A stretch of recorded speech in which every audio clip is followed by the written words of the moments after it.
pamilya. Ganun lang. Kung magkaroon ka ng pamilya, nasa ng puso mo? Kayo, may kontrolado dito. Tiyak ko lang po ma'am. Hindi makita mo sa amin, dalawa may-ari na ito. Sige. Asan yung titulo? Pakita mo yung titulo. Ay, bago mo pakita ito, pag-iba mo muna yung building na yan. Ha? Yan building na yan, pag-iba mo rin. Kahit kung ito, pag-iba mo. Alam mo lang.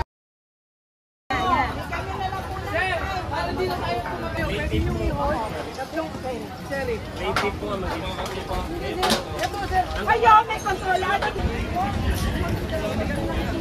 Ilang kataan mo kami, ilang mo. Kasi yung mga matanda magkakaroon ng trauma yan, sir. Hindi nyo ba naiisip din yun? Nakita yung magulang ko nanginginig na doon. Kaya ako lumabas para makikita. Hindi, sir.